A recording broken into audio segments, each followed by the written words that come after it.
Saxon Advanced Algebra, Lesson 38. You guys, I was zooming along and suddenly realized that my phone had stopped recording. So, this is where we were. I had just started this problem, and I'm going to start over and begin at 38.5, but I just wanted to remind you where we were at. We've taken quadratic equations, we've learned how to factor them, and then to use the zero factor theorem to solve for the roots. So what we're going to do now is take roots and work them back up to the quadratic equation. So for this first example, it's -3/5 and +1/2. Let me just double check in the book. Yes. Okay. So the way that we work this backwards is we start by writing these in the binomials and we say x minus whatever the root is times x minus whatever the root is equals 0, right? That's going backwards. And we can see it here. Let me just flip again. If our root is x minus, to go here, we go x minus whatever the root is, right? X minus -7 would be x plus 7. And then here, x is 4, x minus 4 equals 0. So that's how we go back to create the pair of binomials again. And so I need to simplify this. X plus 3/5, x minus 1/2 equals 0. And now we multiply these. And the best way to stack it, the best way to multiply it is to stack it. I'm just bringing that down here. We get x squared plus 3/5 x minus 1/2 x. I'm going to leave myself a little bit of room here because I'll have to fix those fractions. And then over here, I'll get minus, and then to multiply, I just multiply tops and bottoms. So 3 times 1 is 3, 5 times 2 is 10. All right, so there's our multiplication. Now all I need to do is fix these fractions. My LCM is 10, so I'll multiply this by 2/2 and get 6/10x. And then I'll multiply this by 5/5 and get minus 5/10x. And so then when I add it all up, I'll get x squared plus 1/10 x, right? That's what I get right here. Minus 3/10, and then to put the cherry on the cake, we put the equals 0 back. This is my original trinomial or quadratic equation that gave me these roots, right? So I went backwards. Cool, right? Let's do another one with slightly messier roots. Example 38.6. Write the quadratic, the lead coefficient thing. We can create equivalent equations by multiplying every term in an equation by a number, right? I could multiply everything in here by 2. So then I would have 2x squared plus, this would be 2 times, it would be 21/10x minus, and then 2 times this, it would be 23/10 equals 0. I could multiply this by 64, right? So, and I just have to multiply every term by 64. We could create an infinite number of equivalent equations, but we don't want all of that drama. All we want is the simplest version of the quadratic equation that will give us these roots. And that is when we have a lead coefficient of 1, which is what we created. So what John's saying is, just give us the easiest answer. Don't worry about this infinite number of things we could create by multiplying every term by some other number. And again, we could go on infinitely. So that's what John means by that. And he will always put that little disclaimer on the front of these problems. Okay, this problem says, write the quadratic equation with the lead coefficient of 1, thank you, whose roots are, ready, 1 plus the square root of 2, and 1 minus the square root of 2. Okay, he has them separated by words, but I put the parentheses on there. All right, we can do this. We know that our format is to say x minus this first one, and then x minus the second one. Be careful with your parentheses. Oh, I need a bigger one there, don't I? Be careful with the parentheses. Be careful with the signs. But what I did is exactly how I want you to do it. X minus, and then put whatever you have into parentheses. X minus whatever you have into parentheses. So now we can simplify this. X minus 1 minus square root of 2. And x minus 1, this makes it plus, right? Plus square root of 2. Now, we're good. This is perfect. Oh, and then we can say equals 0 on both of these, right? Now what we need to do is multiply. So I'm going to rewrite this one underneath here. X minus 1 plus the square root of 2. I can cross that out because it's down here now. Now we're going to have to multiply, and it's going to create a lot of stuff, isn't it? A lot of products. We'll have x squared minus x minus square root of 2 times x minus x plus 1 plus the square root of 2. Interesting, right? Plus square root of 2x, right? This times this, minus the square root of 2. Notice how things are matching up and I'm just writing them together. Minus, so this last one is going to be minus, I'll just say square root of 4. All right, let's see what that leaves us with.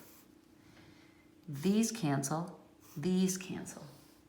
I get x squared, that's that. These two come together, minus 2x, and then I have plus 1, but this is also going to be something that I can combine because this will be minus 2, right? Because this will become 2, and then the minus is on the outside, and I can combine that with that. Plus 1 and minus 2 is minus 1 equals 0. Oh my goodness, that's our final answer. Isn't it cute? I feel quite powerful when I do those problems, and you need to be careful, but there's not really a big trick to them. It's pretty straightforward steps. All right, enough for that one. Now we go on to a completely different topic.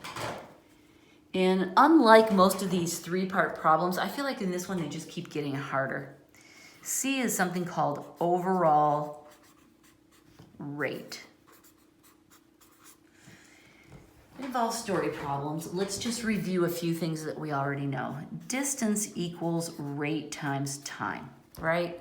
We got that one solid. We're good. But we also can reshape this, right? And we can say that rate equals distance divided by time, right? If we want rate by itself, we can divide away the t. Or if we want time by itself, we can divide away the r. So this is kind of the granddaddy equation, but these are his 2 fine sons, right? And they're useful to us too. The other thing, so using this, we can see that the overall rate will always be equal to the overall distance divided by the overall time. All right, and since these are overall rate, overall average rate is technically what they're called. All right, these are the tools that we're going to have at our disposal to solve these problems. I lay them before you, and now I'll read you a story.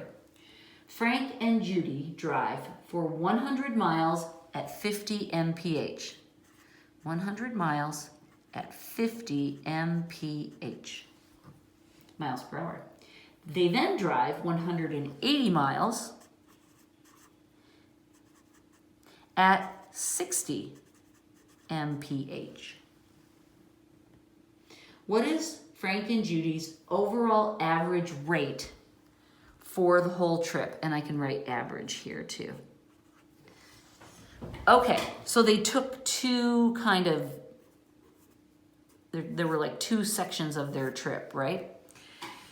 Now, in order to find the overall rate, we need their overall distance divided by their overall time. So this is what we're looking to set up.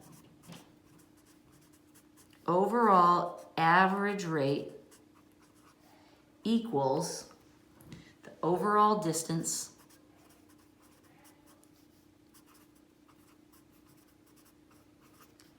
over the overall time. I'm writing this formula again down here because we're going to find the overall distance and we're going to calculate the overall time. The overall distance, let's see, this is a distance, right? And this is a distance. So the overall distance they traveled is 100 plus 180. So their overall distance is 280. That's not too bad. But their overall time, we don't have any information about time. We have those distances that I already said, and these are their rates for part of the trip, but we can't just average their rate. We can't just say, oh, their average rate was 55, because they traveled a lot longer at 60 than they did at 50, didn't they? So we can't just take a simple average. What we need to do is we need to come up with the time that they traveled. How can we find time? Oh, look, right here. Time equals the distance divided by the rate. So here we have the distance over the rate. So the time for the first part of the trip is 2 hours. And we get it right there. And then for the second part of the trip, the time will be equal to the distance divided by the rate, distance, rate. And so the time for the second part of the trip is 3 hours. Now we can add those together because now we see that the overall time equals 5 hours. So now we can divide 280 by 5. And that should be 56, but let's just check. Yeah. What I did was I said, well, okay, 50 times 5 would be 250. Subtract that, I have 30 left, and that's 6.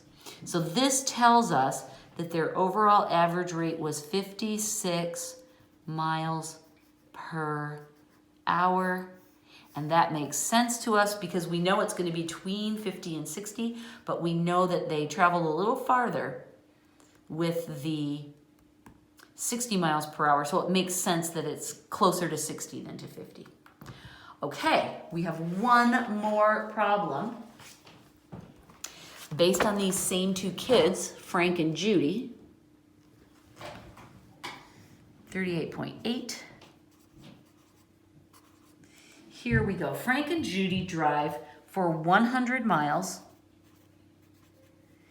at 50 miles per hour. Okay, we've heard this before, haven't we? Then they drive 180 miles at 60 miles per hour. This is sounding exactly the same, isn't it? How fast must they drive for the last 120 miles to have an overall average rate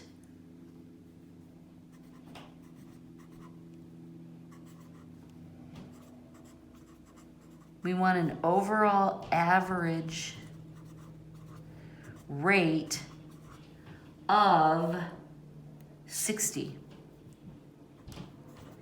Okay, so now there are 3 parts to the trip, and we don't know how fast they need to travel here, but we know we want them to have an overall average rate right there. Okay, the overall average rate, we remember, is equal to the overall distance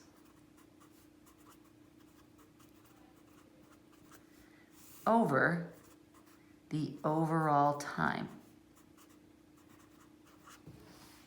Okay, the overall distance, we know 100 plus 180 plus 120. That would be 400 miles.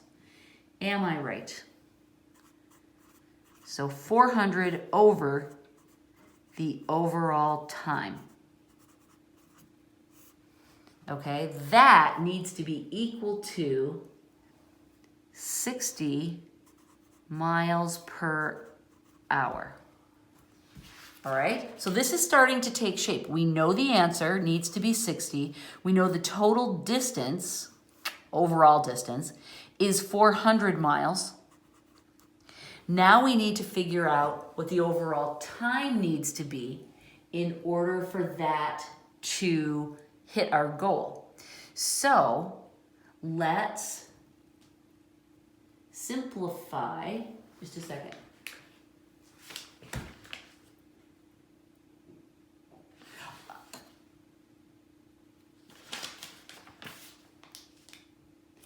So what we can do is basically cross multiply, and these two will swap places, and we can say that our overall time equals 400 miles over 60 miles per hour. We'll multiply our units by hours over miles. We'll do the reciprocal there. Hours over miles.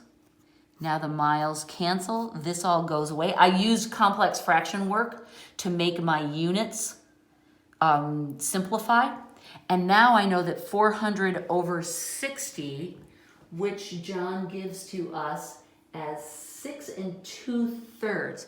So our overall time